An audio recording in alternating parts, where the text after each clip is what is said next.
হাড্ডাহাড্ডি লড়াই শেষে গেল ৪ জুন মঙ্গলবার দিনভর প্রকাশ পেতে থাকে ভারতের লোকসভা নির্বাচনের ভোটের ফলাফল। সব জল্পনা শেষে সামনে এসেছে নির্বাচনের ফল। তারকাদের অংশগ্রহণে এবারের নির্বাচনী মাঠ ছিল বেশ সরগরম।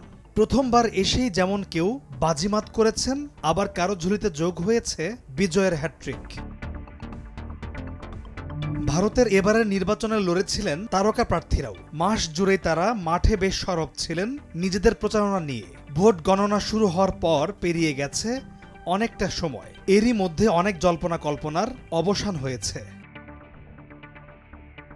পশ্চিমবঙ্গের ঘাটাল থেকে লড়েছেন টলিউডের 2 জনপ্রিয় অভিনেতা। তৃণমূলের হয়ে লড়েছেন চিত্রনায়ক দীপক অধিকারী ওরফে দেব, যিনি বিগত 2 লোকসভা নির্বাচনে ঘাটাল থেকে জিতেছিলেন। এই নির্বাচনেও টানা তৃতীয়বারের মতো নিজের জয় ধরে রাখলেন চিত্রনায়ক দেব। আর অন্যজন ছিলেন তারই প্রতিদ্বন্দ্বী চিত্রনায়ক হিরণ চট্টোপাধ্যায়। তাকে হারিয়ে ঘাটাল লোকসভা কেন্দ্রে 1,20,000-এরও বেশি ভোটে এগিয়ে গিয়ে বিজয়ের জয়মালা গলায় পরেন তারকা প্রার্থী দেব। যাদবপুর লোকসভা কেন্দ্র থেকে লড়েছেন অভিনেত্রী সায়নী ঘোষ। 2021 সালের বিধানসভা নির্বাচনে হেরে গিয়ে বেশ হতাশ হয়ে গিয়েছিলেন তিনি। সেই সায়নী এবার লড়েছেন যাদবপুর থেকে। সবশেষ তথ্য মতে সায়নী ঘোষ 2,24,505 ভোটের ব্যবধানে জয়ী হয়েছেন।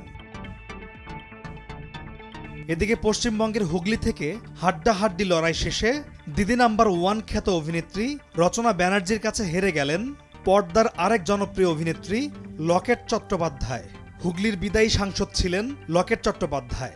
52,654 ভোটের ব্যবধানে বিজেপির এই প্রার্থীকে হারিয়ে জয়ী হয়েছেন রচনা ব্যানার্জি। পশ্চিমবঙ্গের মেদিনীপুরে অগ্নিমাত্রা পালকে হারিয়ে জয়ী হয়েছেন তৃণমূলের প্রার্থী অভিনেত্রী জুন মালিয়া। শুরুর দিকে অগ্নিমিত্রা পালের কাছ থেকে পিছিয়ে থাকলেও শেষ পর্যন্ত 32,000-এরও বেশি ভোটের ব্যবধানে জয়ী হন এই তারকা। এদিকে বীরভূম লোকসভা কেন্দ্রে বেসরকারিভাবে জয়ী হয়েছেন টলিউডের অভিনেত্রী শতাব্দী রায়। বিজয় নিশ্চিত হওয়ার পর উচ্ছ্বাসও প্রকাশ করেছেন তিনি।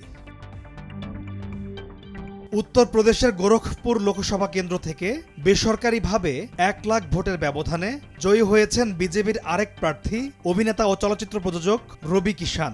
এই জয় তিনি প্রধানমন্ত্রী নরেন্দ্র মোদী ও দলের নেতাকর্মীদেরকে উৎসর্গ করেছেন। আসানসোল থেকে 63,000 ভোটের ব্যবধানে জয়ী হয়েছেন তৃণমূল কংগ্রেসের প্রার্থী অভিনেতা শত্রুঘ্ন সিনহা। আর উত্তর পূর্ব দিল্লি লোকসভা আসনে লড়েছেন বিজেপি প্রার্থী অভিনেতা মনোজ তিওয়ারি ও কংগ্রেসের কানহাইয়া কুমার। শেষ খবর পাওয়া পর্যন্ত 1,37,000 ভোটের ব্যবধানে এগিয়ে আছেন বিজেপি প্রার্থী মনোজ। নির্বাচনী যাত্রায় পিছিয়ে নেই বলিউডের তারকারাও।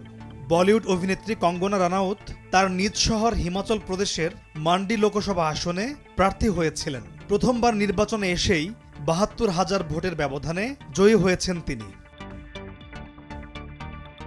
অন্যদিকে মাথুরা লোকসভার আসনে বিজেপি থেকে লড়েছেন অভিনেত্রী হেমা মালিনী।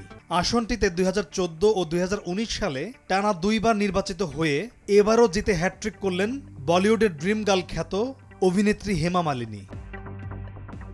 পলাশ খান, নিউজ ডেস্ক, ভোরের কাগজ।